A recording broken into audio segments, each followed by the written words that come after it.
Welcome to Hopeland. In this episode, we talk about the human brain, why we need them, why they make us unpredictable, and why they are more powerful than a supercomputer. Engaging microphones and powering on presenters. That was Abby again. It was? Saying hello, doing a thing. Hey up, Abby. Hey up, Abby. She's still a bit scary.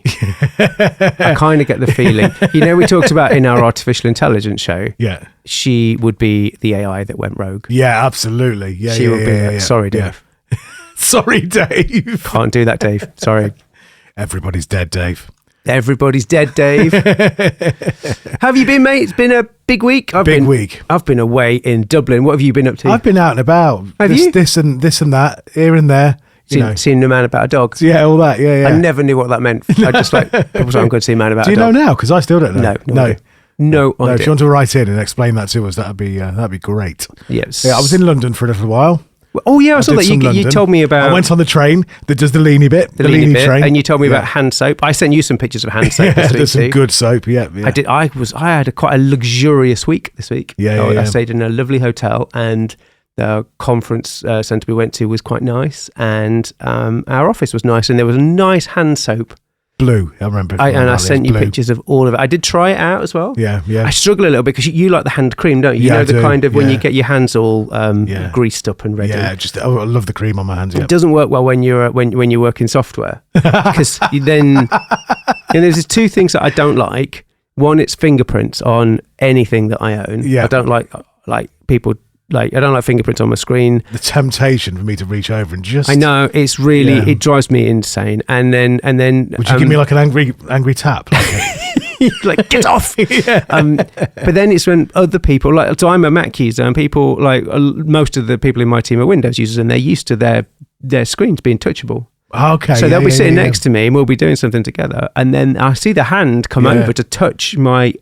perfectly fingerprint free screen. Do you have wipes? Do you have screen wipes in your bag? I do. I have a microfiber cloth, and I wipe some little squirties, and I wipe my screen down.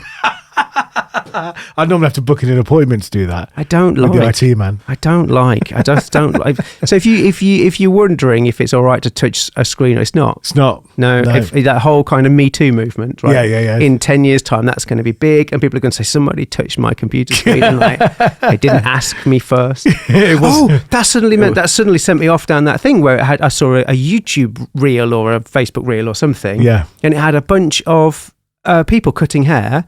And before they started doing the haircut, they said, "Do you mind if I touch you?" What? Yeah, exactly. That's what I thought. And it was all about them have this thing now where you apparently you have to ask if you're going to cut. So somebody comes in, they sits in your chair, and obviously you're about to cut the hair. Yeah. And apparently you can't just say, "Do you want your hair cut?" And they go, "Yeah, go on then." Yeah. They have to then say, "Do you mind if I touch you?" Oh. And I kind of, how do you cut somebody's hair without touching them? Yeah. Yeah. That's just really long hair, I suppose. Yeah. And then is your hair you? Yeah. Do you know what I mean? If you've got really long hair and somebody... Is that hair you? Yeah. Where did you stop? I don't know. Yeah. Anyway, it is one of those things that I just thought, Yeah. We're very strange, aren't we? I mean, that's the thing we keep coming back to. Me? Yeah. You? Do you know, everyone. Just us. Us. The proverbial. Everyone thinks they're strange. I have been reading my book still, The Reality Is Not What It Seems, this week. So I'm nearly finished, actually. And there are some lovely bits in there that... what is it then, if it's not what it seems? It's not. It's not. No, it's what do you think? What do you think it is? Well, now you said that, I think it's emptiness. It's not that. That's just your life.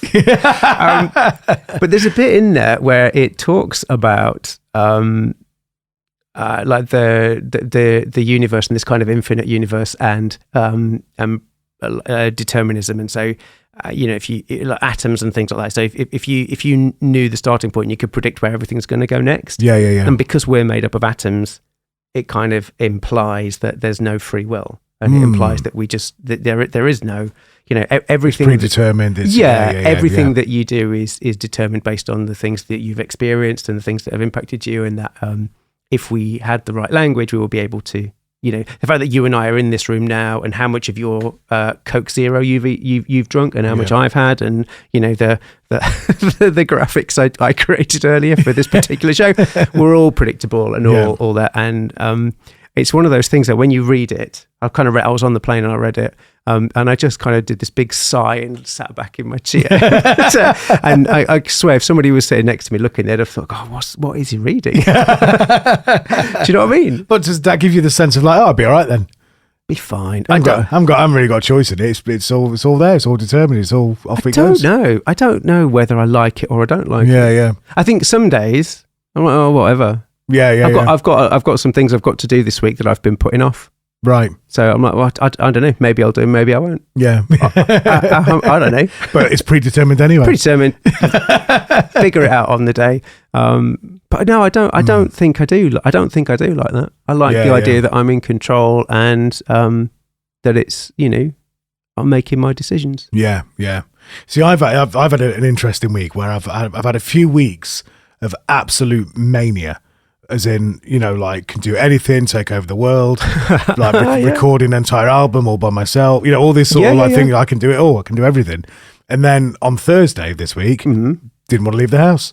Yeah. So all of that kind of flying high suddenly just went whoosh, nosedived. I think it has crazy. to. Yeah. One of the things I think that's really important about being alive is that every day, like not every day, but every day can't be the same. Yeah. So for you to have good days, you have to have bad days. Yeah. Do you know what I mean? For you to have happiness, you have to have sadness. Yeah. Do you see? You know what I mean? So like if you know, everyone knows those people that are always happy. Yeah. They're not. No. They just go home and listen to the Smiths and like hurt themselves. Check on them. If your friends that are always happy, they're the ones. Go and check on them. Have a word. Get them really drunk and check on them when they'll cry their little hearts out. But I think there has to be this balance of good and bad, and you, because you can't. It's the old yin yang. Yeah, but you can't. You can't know a good day if you've not had a bad day. So if every day is like, all right, yeah. You know what I mean? I think you kind of have to, and that's part of being alive. It's like you know, pain and pleasure and all of that kind of stuff. I kind of think that's what makes us special as humans. Yeah. Do you know what I mean? I do like the idea that, you know, it's like, it's a very Buddhist concept, but the idea of, you know, the idea of suffering, the idea of existence being just that, you know, painful. Yeah, but not in a just every day's pain, not in a like sorrowful way, but in a actually it's quite meaningless, really, you know. And once you figure that out, and it doesn't really the stuff you're talking about, you know, is whatever. Yeah, not really that important. I'm not that important. Nothing's really that important. I once gave a talk about that. Did you? I gave a talk at a user group about technology, and it was a bunch of people that worked in finance. And I kind of said, doesn't really matter.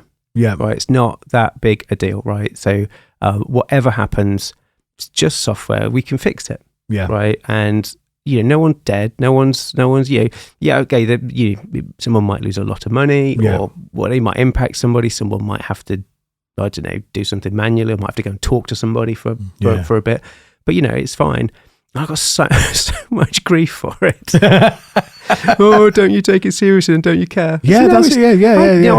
I care. I care, but I care about this stuff because of my, it's my qualities. Like I want to do a good job because that makes me feel. I get dopamine. It makes me feel good if I do a good job. Yeah, and I feel bad if I do a bad job. Yes. Yeah. But I'm not doing it because I think it's, you know, it's not. I'm not doing it because I think it's important. Yeah, it's like lots of the stuff that I do. I think, oh, that looks like a challenge. I'll go and I'll try and do that. Yeah, and if I can do it, then that gives me a dopamine hit, and I think, oh yeah, that's cool. We solved that problem. But at no point, apart from in a handful of places when you're dealing with like the emergency services and stuff, you know, you've very rarely, certainly in technology, very rarely do you think, do you know what? This really matters. Yeah. Do you know it? Because it just doesn't. It just. And I think there are very few jobs, unless you're interacting with humans. I think the way you talk to people and the way you engage with people, that matters. Yeah. But I think a lot of what we do it's just stuff. Yeah, it Yeah, does. And yeah. I think what happens is if you take that stuff too seriously, that changes how you talk to people. Yeah, So yeah, quite yeah. often you'll see, like, I don't get to do this so much anymore, but quite often I spent a lot of time, like as a fixer essentially. So stuff would have gone really. You're like the man on wrong. Pulp Fiction that comes in. Exactly. Just like everyone's dead, you got just to make like it all clean. Winston Wolfe. You Winston Wolfe, that's it. And Yeah, then, yeah, yeah. But what would happen is they'd be really, The really cleaner. bad. Everyone's really angry. They're all screaming at each other. And it gets escalated really, really high in all of the businesses. And then I would get sent to try and figure out what to do, right? Yeah. From a code perspective, right? Go and figure out which lines of code do we need to change to shut everybody up. Yeah, yeah. And 9 times out of 10, you would get there and realise that both sides probably taking it a little bit too seriously, Yeah, and had yeah. then been rude to each And other. then they've camped off. Yeah, Yeah, but once yeah, everyone's yeah. rude to each other, then start being rude back again, and it's like Yeah, this yeah, kind yeah. of just winding each other up. There's and no- once you no sit, win there, yeah. once you sit people down and kind of go, well, like, treat me like a computer, right? Mm. Tell me exactly what you need to change, the behaviours you need to change, why you need to change them. What kind of, and once you do that, honestly, the changes usually are tiny. Yeah. You know, They've made them these huge. Yeah, but it's Conflicty fighting. things. It's about this human conflict, and I swear this is where tons of wars and things get started. Where this kind of ego Yeah. that you bring in. I don't know. I'm convinced I don't know whether I have an ego or not, because I don't take things personally. Yeah, yeah. Tend to see the funny side in things that I probably shouldn't see the funny side in. But yeah, it's you can see sometimes this like the egos come in, and it's like, I'm right, you're wrong, and this is how I'm going to do it. You need to give in. You need to now, because we've started fighting, and I'm right and you're wrong. Yeah, yeah. You It's no longer even about the thing. No, it's just you about need winning. you need to apologize. Yeah, yeah, right. yeah. And then you get to this point where the kind of the egos are just so fragile. Yeah, that, yeah. And Yeah. I think, and we're going to talk about the brain and all that kind of stuff. But one of the worst human behaviors is that Yeah, kind yeah, of, yeah. that ego to having to be right. Yeah, And then getting stuck in that mode. yeah. That loop. Yeah, I Yeah, think yeah. you could probably trace most human disasters, or most of the biggest human disasters, back to that ego. Yeah, yeah. I think when we're writing the code to replicate the human brain, Yeah, I might miss that bit. yeah. Just get rid of it. Yeah, yeah. One of the things that I don't, no one ever calls upon me to do it, but I always find myself in situations where I'm de-escalating. Yeah. And I'm de-escalating problems with people that I'm working with, or people that like that kind of thing. And I think it's just because I know I naturally enjoy solving those conflicts. Yeah. I sort Calming of, things a little bit. Yeah, and say naturally, as that's it's not that I'm predisposed to do it, but it feels like problem solving. It's really simple problem solving to me, and it all comes down to it. Well, it all comes down to communication, doesn't it? Yeah, and I think yeah, it's yeah. it's the empathy stuff. It's the taking the people away from the problem and then just talking about the problem, and then the problem can get solved really easily when it's not personal. Do you know one of the best things I ever saw was an executive on our side, and there was a customer we were working with who was really angry, and we were at a conference and they were at a conference, and so I kind of connected the dots. Right, I said, will you come and speak to this executive? He was renowned for being really good at this kind of stuff. And I chatted to the executive. He said, yeah, no worries, just book the time and we'll sort it out. And anyway, so I did that, sat him in the room, didn't really know what I was. Yeah. Sometimes when you think probably should have thought this through. Yeah. Didn't do any of that and just kind of stuck them in the room. But what the exec did just floored me. What he did was they were there and they were really angry. They were just like rolling these occurrences of like bad stuff that had happened to them off and over and over and over and over again. And he said, no one's helping me, no one's listening, no one's doing anything. Then made it into a what's it called, an extreme. Yeah. Yeah. Do you know what he did? He got a pad out. Yeah. And he just got his started pen. writing. And he just said, right, tell me what it is. And he's like, what, 1, number 2, and he committed to nothing, no changes, nothing. And he got it. And the customer was there and they were just like, that is the best meetings, the best use of my time all week. We are absolutely overwhelmed that how great this is. They were kind of they invited me out for dinner. Oh wow, the right, best thing ever. And I remember when I got back, I was talking to my mentor. I was going, I didn't do anything.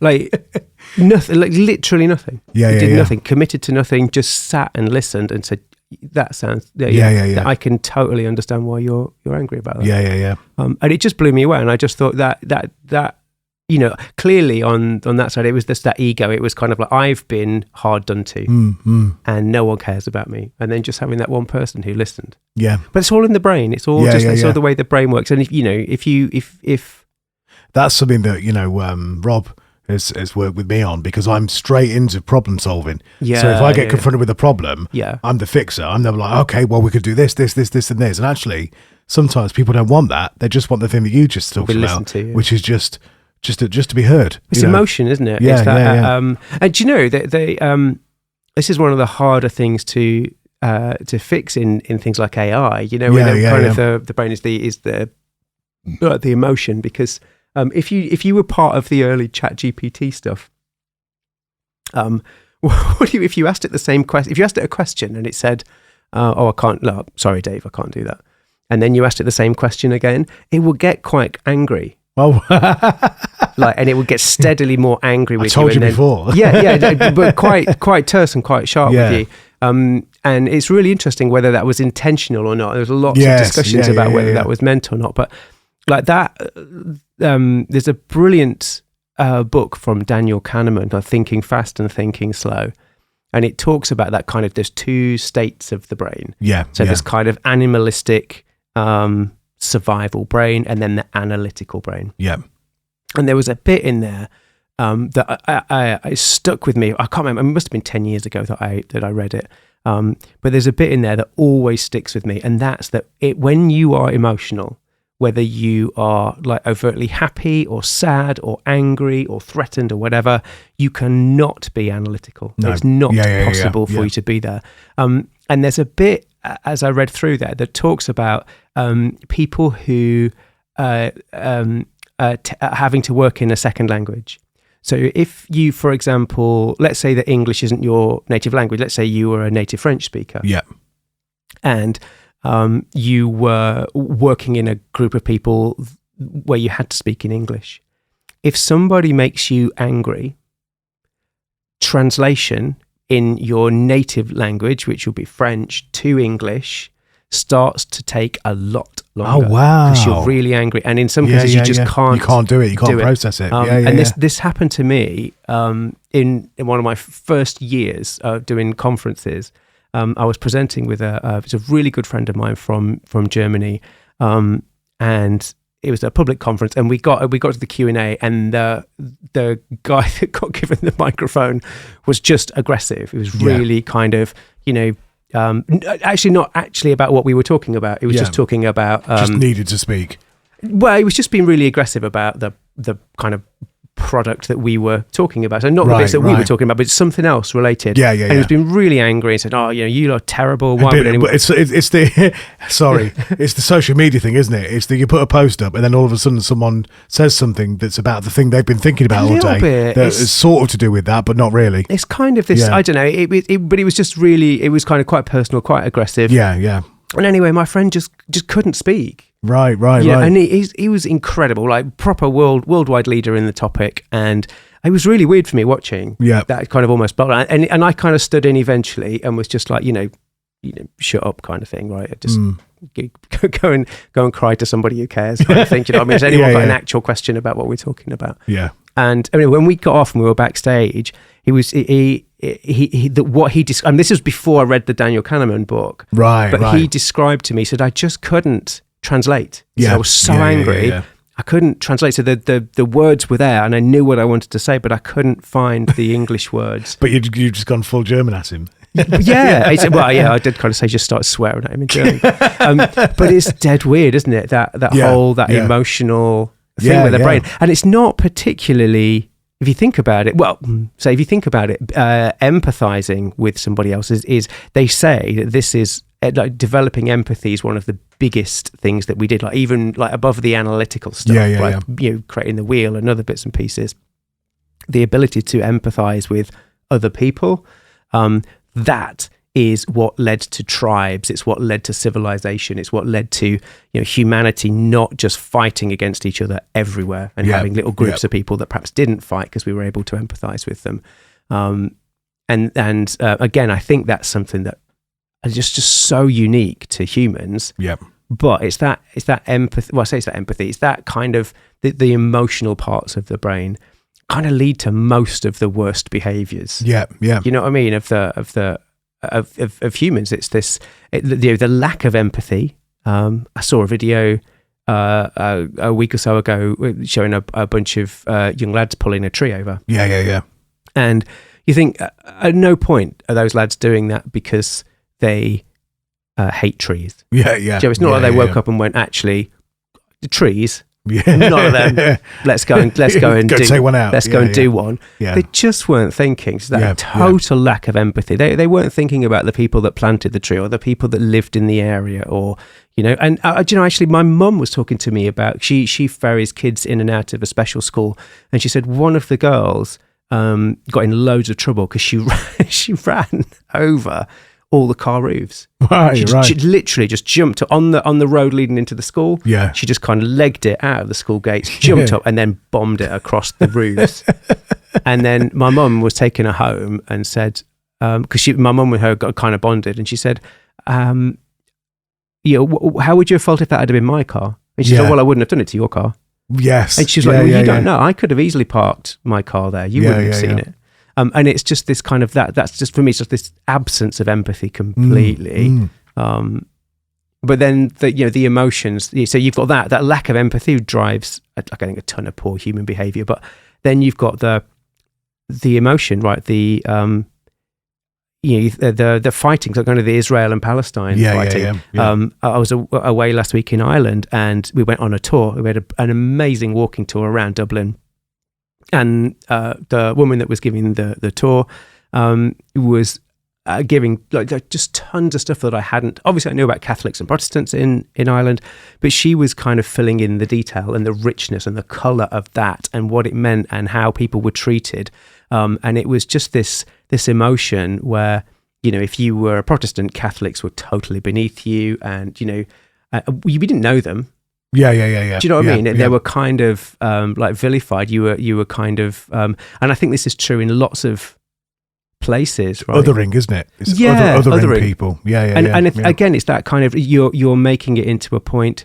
And I think, and I can't remember who it was that I read this about the US Army, probably one of the US generals was talking about one of the most important things that they did for soldiers was to remove the empathy for the enemy. So they would give them a slang term. Yeah. Do you know what I mean? Yeah. So if you look at all of the wars, there's always a nickname or a slang. Exactly. It's dehumanization, isn't it? Yeah, exactly. Dehumanization. So the Nazis did it, and it's just stopping that empathy. The human brain's brilliant at that. Yeah. It's if you can empathize with somebody, or if you can encourage empathy. Yeah.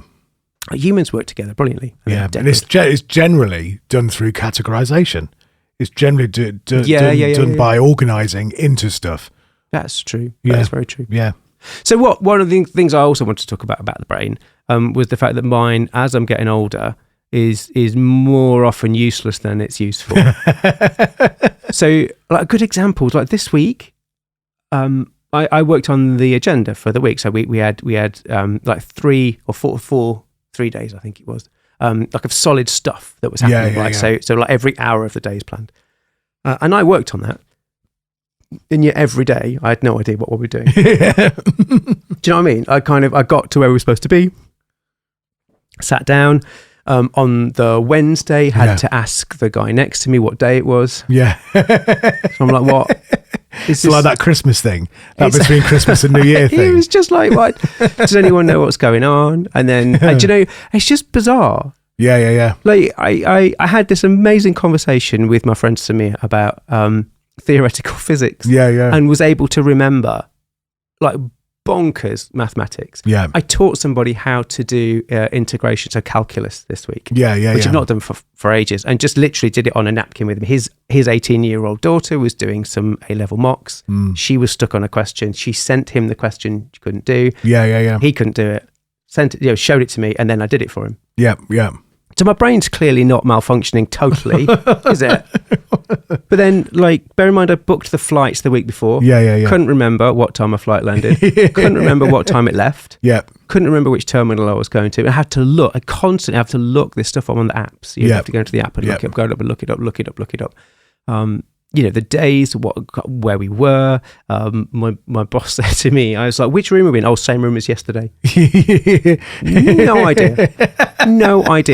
And then I just like, you have that, oh, right. Yeah. And then I'm like, God, which floor did we get in? Which floor did we go to? Yeah. It's bizarre. Yeah. And as I get older, that's getting worse. Right. It's getting much, much worse for me. That is that my ability to calculate stuff and to, like, I can learn a new programming language. Yeah. I can sit down and learn that absolutely fine.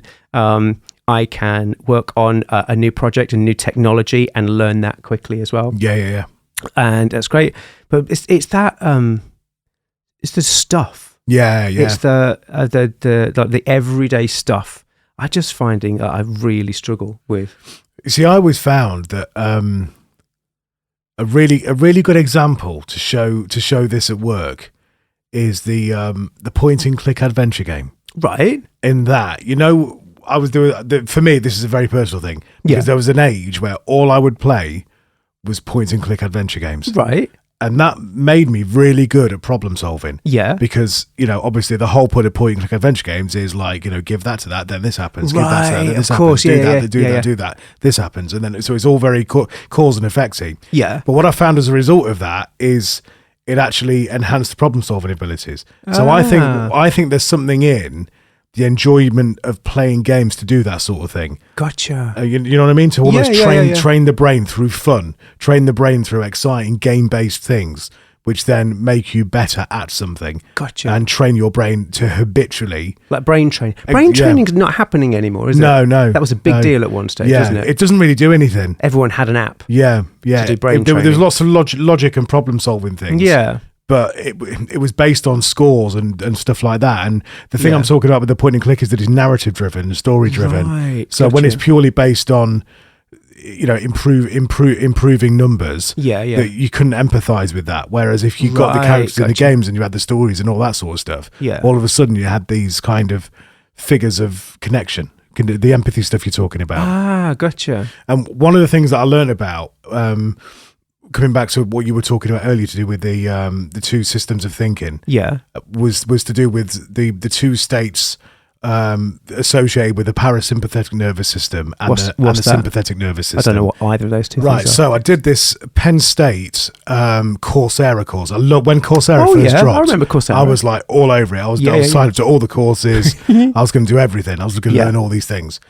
And the sympathetic nervous system, and this is a whole body thing, but it's rooted in cognition, effectively. Okay, yeah. So the parasympathetic nervous system is effectively the empathy state you're talking about. Right. This is the hope-based thinking. Yeah. And then you've got the sympathetic nervous system, which is the fear-based thinking, or the flight or fight, or the conflict-driven, or the self-preservation, or you know what I mean? Yeah, I'm with you. So within these two states, which are the only two that you operate in, by the way, there's nothing more complex than that. You're either in the parasympathetic nervous system state, hope or fear, or nervous system, sympathetic nervous system state.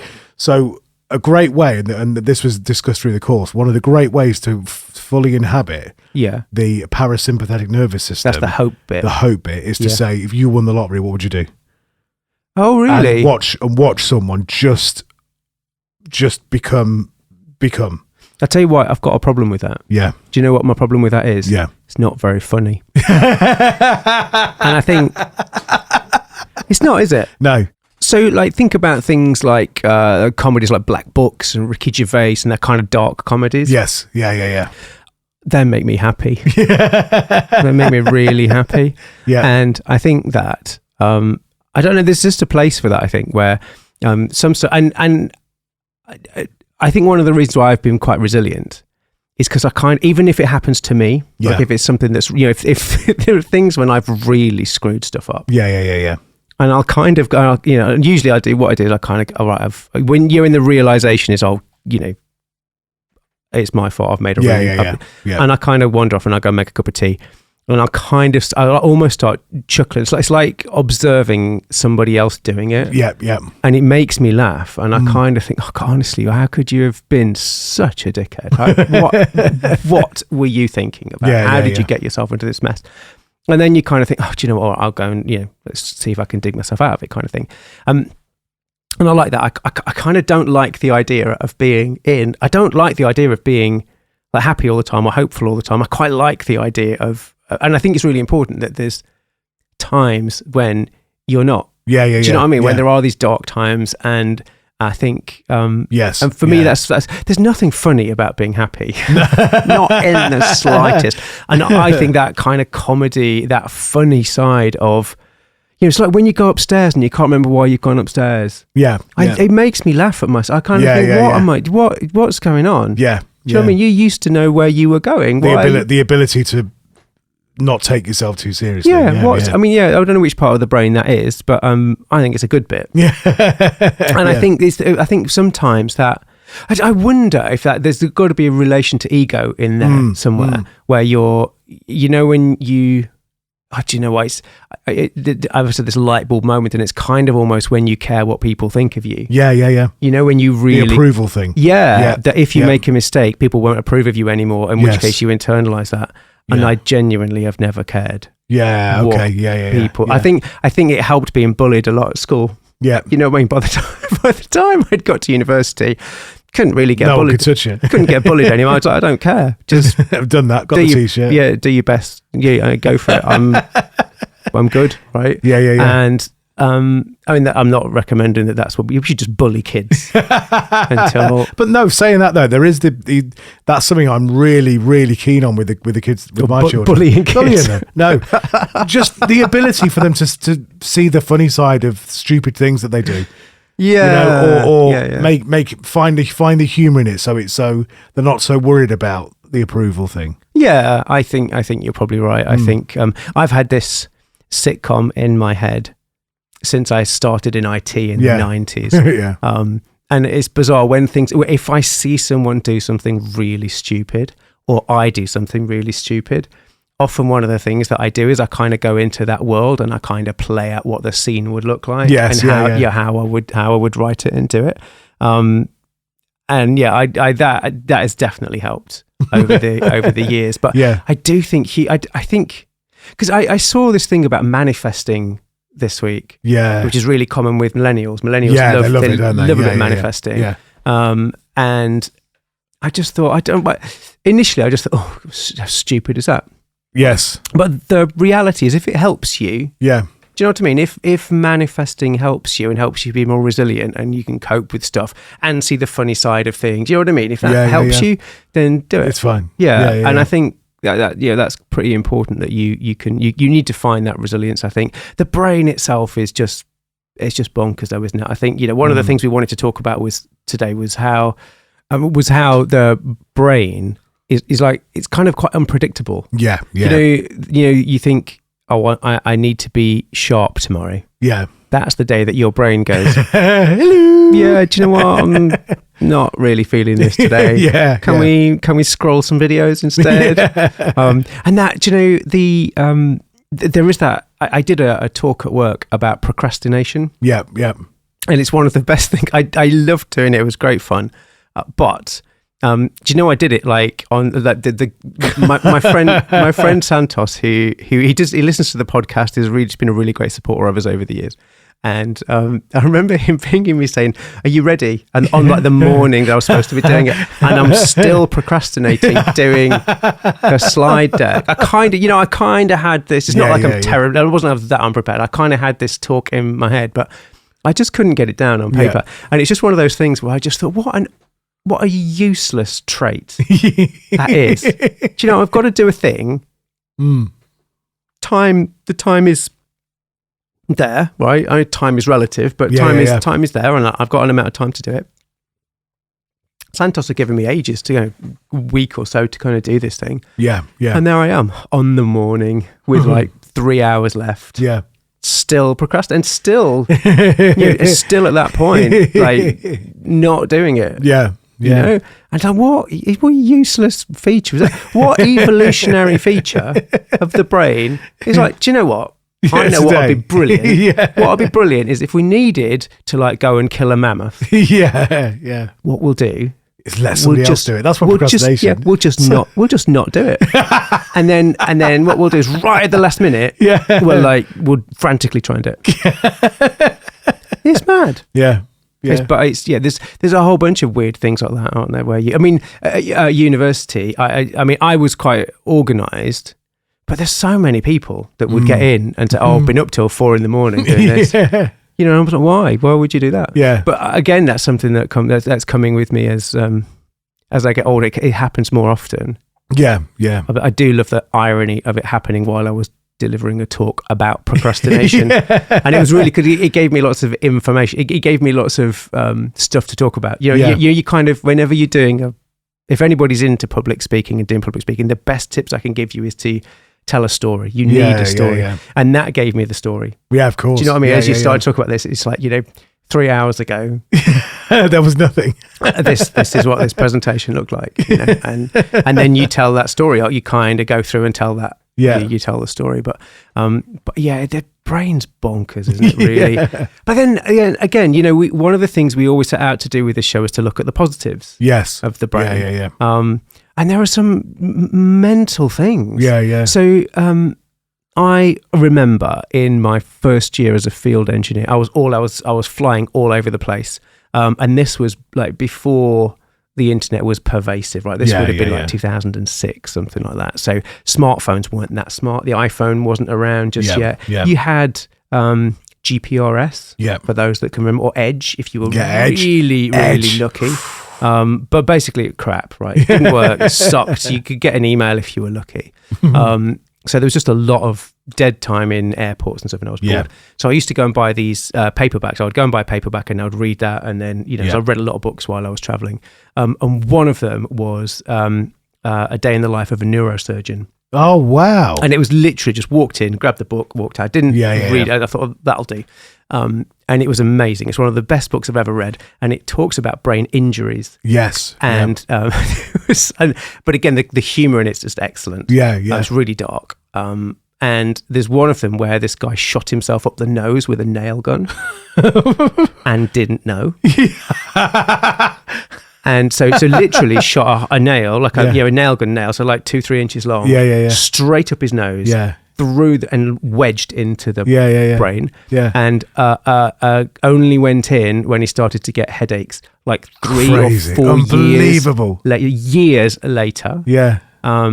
And there were others where there was a guy who got hit in the head with trying to think of not a gun, like a bolt clip, like an arrow, bow and arrow. Yeah. Hard, what's it called? Like crossbow. Crossbow. He got shot in the head, and it went right the way through the left side of his brain. And it's like an episode of Casualty, mate. He was fine. Yeah. Absolutely fine. And then there was another one where a girl was in a car. Yeah. And that it was like a lorry, and her car went into the back of the lorry. Oh no. And the thing hit her at the front of her head. It went in about a centimetre. Right. So she said when patient came through, it wasn't like there was blood and stuff everywhere. It didn't look that serious. Right. So she said, I kind of thought actually we're going to be like, piecing a few bits of skull together here. She's going to have a scar across the forehead, but we're kind of going to be okay. Woke up, couldn't speak, didn't know who she was, just absolutely, I assume that's prefrontal cortex, though, isn't it? That's all the processor. But it was interesting. And what was so what I read in the book was that the brain is so elastic that you can damage one side or the other, and it will just shift load itself out pretty easily. There are some things that you can do that are a bit weird with it, but basically you can damage like quite a lot. You can 40-50% damage on one side or the other, and you might be okay.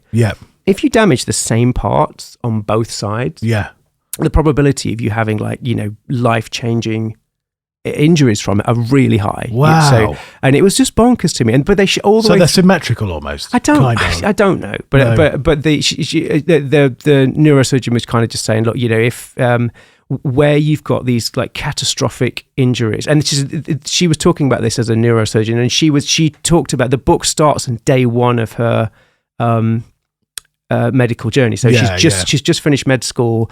She's been through the first kind of year. They go and do lots of different things, and this is the first year of her specialist training. Gotcha. So she's got no skills, nothing, and it's and it's really takes you on that journey. And it's like a 20 or 30 year journey in this one book. It's fantastic. But the bit I loved about it was this, I guess her realization and the shock that she experienced as these brain injuries were presented to her. Yeah. And, she's just the absolute abject mess. Sometimes the bits of the brain were just, they would come out like scrambled egg and it would just fall out, and she'd just scoop it up and just try and patch it up and get it back together. Yeah. And then, she said as a young neurosurgeon, you'd just be like, this is catastrophic. There's absolutely no chance that, this dude with scrambled egg for brain it's just not gonna happen, right? We'll patch him back together, we'll send them to the ward, they'll wake up, there'll be a little bleepy thing breathing for them for a bit, and then we'll switch it off, right? That was kind of that's pragmatically how she looked at it. Yeah. But then she would say it was those ones would, quite often they'd be fine. And just literally they'd be like the next day they'd be kept on, they'd be sedated, and then the day after that I'd wake them up a little bit and they'd be like, all right, what's going on? Wow. Got a bit of a headache. Wow. Okay. But then sometimes where you'd got even tiny bits of damage to both sides of the brain. Game over. Yeah. And it was bonkers. And this was this book, I mean, I read this book, it's close to 15, nearly 20 years ago. And things have moved on massively. The kind of live CAT scans and stuff that they do now. So I think we understand the brain a little bit more. But it's just phenomenal. There's a couple of things that people might be interested in if they're listening to this and they want to find out more about the brain and the things you're talking about. The rough guide books. Yeah. There was one that was called A Rough Guide to the Brain that I had. Oh, really? It was brilliant. It was so good. It taught you about all the different bits of your brain and all the, it made it every day. It made it like understandable. Was it a bit like, what was the thing called when they miniaturized themselves down and went in the human body? Yeah. What was that called? I can't remember. Inner Space. Inner Space. And they were in the little kind of submarine. Yeah. That's it. Yeah. I mean, how crap was that? It was brilliant. Do you know what I mean? Yeah. And then the other bit was when you were talking about, oh God, this is the thing. I can remember that, which was like 15 years ago. Can't remember it from 10 seconds ago. I had a second idea. It's when you start the conversation, and this happens a lot. I think actually doing this podcast is helping me. Yeah. Because often I'll start a sentence. We do it a lot during it, don't we? We go, and I'll be like, I've forgotten. And the thing is, what happens with me sometimes is you'll say something, and I'll think, oh, I read something about that. I read a book, it was brilliant, and I can picture. But we talked about Roger Penrose, Shadows of the Mind, in last week's, and I could picture it, and I saw it, Roger Penrose, Shadows of the Mind, and then I started to talk to you about it. In AR, just in front of your eyes. And it was there. It was there. And then the next thing I know, it's like, no, that's gone now. But, the brain's just gone. I thought we needed to know that a minute ago. I don't need it anymore. I remember the other one now. Yeah. So it's an app or a game called Super Better. Right. And there's a TED talk about it. Yeah, of course there is. Yeah, of course there is. And it was, I think her name's Jane McGonigal. Why would I remember that? I don't remember anything. That was like 20 years ago I watched that, probably. No, probably not that. But anyway, a long time ago. But she had I think it might have been a car accident. Right. But she had a brain injury. Yeah. And she works in what I assume was like UX or game design or something like that. And she created this game to help herself get better. Oh, so wow. With that stuff you're talking about, the brain injury and the kind of recovery. Yeah. She actually, going back to the game thing I was talking about earlier, how games can be useful. Yeah. She created this kind of narrative-based journey. Wow. In terms of, and there were like heroes and villains in it and all this sort of stuff. And this whole thing is geared towards making your brain function properly. Well, that's very Neuralink. Yeah. So Elon Musk's Neuralink, they put a chip. They put like a ZX Spectrum in your brain, and then they give you like a I'm trying to gesticulate to Chris what I mean. Robocop. The what do they call it? Prosthetic. Yeah. You get like a prosthetic, and then they try and connect the Neuralink to the prosthetic, so you can think the arm to move or the whatever it is to move. And this is all built around the concept of the brain being plastic and being able to change things. And, you know, it's phenomenal. The other thing that I again, this was part of when I read the Neuralink article, they were talking about this belief that as you get older, the brain becomes less plastic, so it's harder to learn new things. Yeah, and it's not. It just isn't. There's no kind of but. What you do have is more biases. Yeah. So it's more tempting to just rely on your biases. So when you're young, you've not built up the biases. So everything is learning, everything is new, and everything, you know, so almost everything that you're doing, you're generating this new, these new learnings, which kind of go into your brain and get processed and become biases, like shortcuts to what's going to happen in the future. So the older you get, the more of your day you spend in those biases and those shortcuts. Yeah, because you've already learned. You've learned how to type, right? You're not going to learn it anymore. You've learned how to drive your car, and that becomes like second nature. It's that kind of stuff, right? So, but also why old people are racist. Yeah, that's why old people are racist. Do you know? But if you brought up in a fairly monoculture, in terms of humans, well, you've learned that, but that's your shortcut. That's all you know. Those biases, and then so something alien to that comes in. I don't mean aliens. I mean, is it like alien you have to to your unlearn? Normal? You have to unlearn, and that's the Neuralink thing. So if you think about it, so you've got so Elon Musk could solve racism. Sorry. Of all the people that are going to solve racism, it's not Elon Musk. But yeah, do you know, I had the most, and I'm going to share it on the podcast because we'll probably get we'll get told off. Is it telling off one? Totally taken off air. But I was it was Lizzie's grandma. Yeah, and we were. She lived in Burton, and she loved Formula One, and I love Formula One. Right, so the Formula One season started, and it's as boring as ever, except for Christian Horner being inappropriate. That's the most exciting thing so far. But so for me, I always loved the science, and I loved the engineering in Formula One. That's always what absolutely is kind of the Adrian Newey's of the world. I absolutely loved it, and I've loved it since I was like tiny. Anyway. She would have been in her 80s and I would have been in my 20s. Right. And I would go and sit and we would chat about stuff. We didn't have a great deal in common, but we talked about Formula One. Yeah. And I remember going around and Lewis Hamilton had just started racing for McLaren. Right. He just started. He was just started. And he was doing really well. And I remember sitting there with her one day and she says, "Oh, who do you support?" And I said, "Well, I love Williams." My friend works in the team. I really love Williams. And she says, "Oh, that's great." She says, she said, and then she looked at this, we were watching it and she looked at the TV and she says, "I don't like it when they win, McLaren." And I said, "Oh, do you not like McLaren?" Yeah. And she went, "Oh, no. It's the dark one." Oh, no. Oh, God. And I was, do you know when you suddenly what? But she was like, so, I mean, she's a lovely old lady. Yeah. You know? Yeah. And I just thought, it was really bizarre. You're kind of in this, I was like, I don't know what to say now. I don't know where to go. I don't know what to say. And it was this complete dissonance between, I guess, like how I viewed the world. Yeah, of course. I mean, obviously there's a lot of time that she, so she'd been brought up, I guess, just after the Second World War. Yeah. And, I know what the Second World War is, but I didn't experience it. I don't really know what that's about. And so, but it's those biases. Her biases were radically different to mine. Yeah. And no one had ever spoken to her about that. No one had ever said, "Oh, actually, just because people are different to you, or, just because that happened, whatever it was, like 70 years ago. Doesn't mean everybody's, you can't judge an entire race by what they look like." But going back to the self-preservation idea we were talking to right at the start, perhaps at one point it was, perhaps at one point in our history as human beings, actually that person from the other tribe, they're dangerous and you don't trust tribal, them. Isn't it? Yeah. There's a little bit of that, but then there's also the bit you're talking about, which is to do with the biases that you build over time. Like I can feel them coming on now. Yeah. Even some of the things that what? Go on, tell us which bias is coming. All of them.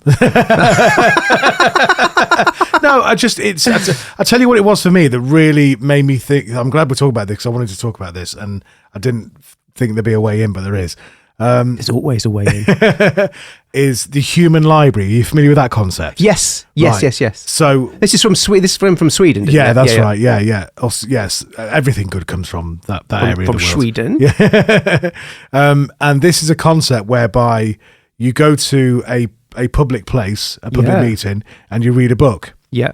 Thing is, the books are people. Yeah. And what you get is a 20-minute, normally 3 or 4 lots of 20 minutes, where it's almost like a hot seating, like a speed dating thing. You get to go and talk to. And you get to talk to people. And they're always people that somebody has some level of bias about. You know, there's got a problem with. Yeah. So the ones that I've experienced has been, you know, like sort of Roma community, you know, like someone like that. Or there's been someone who has recently sort of changed gender, you know, or identify as a different gender. There was someone who had gone through an arranged marriage when I went to one. There was someone who there were lots of them anyway. Yeah. And what it does, it gives you a chance to talk to them. Empathize. Yes, exactly. It gives you a chance to do that. It humanizes rather than dehumanizes. Exactly. Yeah. And I think the answer to channeling that compassion and that empathy you were talking about earlier is very, very simply putting yourself in situations where you cannot enact biases.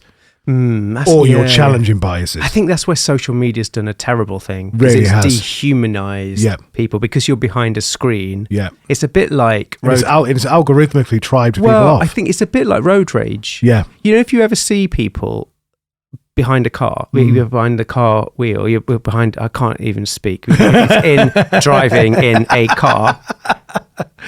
You see people in their cars. Yeah, that's them like that. But they're quite often radically different, aren't they? Oh yeah, hugely. I remember seeing it was a, like, you know, they did the kind of police action drama things where they kind of followed the police around. Yeah. It was one of those, and they had a report of road rage, and it was this little old lady. And she just properly like you know, terrorize people. If you cut her up, you were, you know, woe betide. She was going to kind of chase you down. But is that dehumanizing? Because you see what you see is a car. You don't see a human. Yeah, exactly. You know? Whereas if you were face to face with a human, you'd be very like, different. Oh, do you know? And to take that to the next step, I've been forced to watch a program called The Traitors. Oh God. And that, I don't even know what it is. You should watch it. No, but I watch it. But I have that reaction. Yeah, because my bias is like, oh, you don't do popular things. I don't do popular things, but I've been forced to watch it. And the thing that I've been enjoying about it, because it's not as shit as you might imagine. And but what I like, is it as good as Interceptor? Yeah. Well. With Annika Rice. Was Annika Rice? No, she didn't do Interceptors. Oh no, she did. The Interceptors were the police things where they went, you know, where the best thing ever on Police Interceptors was when they stopped that guy who was doing like 150 miles an hour, and they pull him over and get him out, and they said, "Why were you speeding?" And he said, "I need a wee." That's what I do. It's just the best thing ever. And he just said to him, "Sir, I empathise with you. You need to go to the toilet, but it's not an excuse to the Interceptor I was referring to, sorry, I'm totally interrupted. Yeah, go on. Was where it was like Laser Quest, but like on a helicopter. Like Laser Quest in a helicopter? Yeah, he used to fly around the helicopter and shoot people. I'm sure he did. That. I'm sure that happened. Annika Rice did the thing where she used to go and paint lighthouses, didn't she? Or she used to go and fix... Oh, yeah, Annika Rice. Challenge Annika, yeah. She used to go and paint things or do like bouncy castles or make fences. Yeah. I like that. They were better in a jumpsuit. Yeah, she used to toss her hair about, and then they would go and then Gladiators is on now as well. Gladiators. They're watching that at home when I left. Oh right. And it's like it's new, but it's the same. Yeah, and it's not that dissimilar at all. And there's a bit about chasing nostalgia. Where this whole podcast came from was me talking about the limited choice, wasn't it? Oh yeah, the limited choice on things. So you only had a small amount of things to do. Yeah, and now there's there's infinite choice, and now you're paralyzed by that choice, and you don't ever do anything because you procrastinate because there's so many things you could do. Netflix drew in society. That's where you're going. And the link in that to the public behaviour conversation. There's a Reddit called Public Freakout. Right. And I fall down that hole all the time. My favourite one is just terrible behaviour. I liked Angry Man. What was it? Angry Local Man on Facebook, and it's just people. People are going get really angry about potholes, and it's just people raging. And I do like that. But back to the traitors. I think the thing that I really like about it is that they're face to face. Right. So what you've got is you've got people that are traitors and can murder the faithfuls. Yeah. And what they do is they sit them around a round table. Yeah. And then kind of basically have at each other about who they think are the traitors and who they think are the faithful. So it's like, then they kind of have to vote. They kind of have to go. I vote for you to go out. And then so let's say that you and I are around the table, right? And we're best mates. It's all great. And then, but I think or people vote you, and then I might vote you. Yeah. And then you're not. You don't go out. Yeah. And then we have to be friends the next day. And it's probably that kind of human. Do you know what I mean? That kind of human behavior, but they're face to face. Yeah. I think if it had been done like, where they did the voting perhaps in their own rooms or something, wouldn't have the same impact. Right. But it sends them mad. And I've been reading about it, and they have like psychologists and therapists on set because they lose the plot. They get, wow. And the Big Brother thing. Yeah. They absolutely. I mean, they're not the brightest, right? They're not. You're not dealing with. I mean, I'm pretty confident if you stuck a calculus problem on the table, you just get crying. And there's not. So they're that kind of. You know what I mean? They're kind of made for television. People like you wouldn't. I can't think. I mean, imagine putting a mathematician. It'd just be like the most boring thing ever. They'd just be like, "Yeah, I think it's you. All right, fair enough. Sorry. All right, yeah." It'd just be the most boring thing ever. So they've got to pick people that are a little bit lively. And there's a lot of that, but it's brilliant to watch because they have to do it face to face. Yeah. And then what they do is the next day they make them do a bunch of tasks and kind of do a bunch of things together to force the empathy. Wow, so they kind of drive the fact that they've got to do things together and they've got to get to know each other. So they all empathize with each other and they've all got that empathy. And then they've kind of got to kill each other. And it's just lovely. It's really lovely to watch that dissonance and how they do it. And some people can, the psychopaths. Yeah. They can do it. And there's a couple of people that you watch and you do it and you think, if you've not read, John Ronson's The Psychopath Test is I think it's a mandatory reading for everybody. It's such a great book. But you can see them. They're like, you could kill somebody. You could actually kill somebody and then have a cup of Earl Grey tea and you'd be like, absolutely cool. You'd be just totally fine with it. Yeah. But it's that being able to separate, Yeah. But it is very popular TV. And I don't like popular TV. Yeah. But it's funny. We wanted to talk about like awesome stuff that the human brain does as well, but we've just run out of time. So perhaps we'll do that another day. Perhaps we'll do... The thing is, like all the great things that humans have done, all the ingenuity, like putting man on the moon in 1969, which didn't happen, by the way, with essentially like the code. You can download the code. A couple of thousand lines, basic. It's awful. The CPU that they used was terrible. They had no idea how to do a bunch of different things. So and they had no idea how to protect things against like cosmic radiation mucking up with the CPU. So they just put 4 of them in there. Loads of these things, right? Where you just think there's just no way that the human ingenuity that went into some of the like most amazing things that we've invented or achieved. I think it's amazing, but it's not very funny, is it? No. It's like man does something, or humanity does the most amazing thing. It's like, oh, great, well done, yeah, brilliant. Yeah. What is funny is landing a probe upside down, or when I went to a space lace at the space station. And one of the PhD students is talking. She was just one of the funniest people I've ever listened to. I mean, she's not a comedian. She's a PhD student, PhD astrophysicist, and she's talking about probes that had gone to Neptune. And she's talking about these probes and how people spent like 20 years building the probe and it just burned up. And you should say, and then it was like, oh yeah, so we had this theory that this was going to happen. Not probes in Uranus. I couldn't stop it. She was like, she just turned out the theory was wrong. So we learned a lot from that one.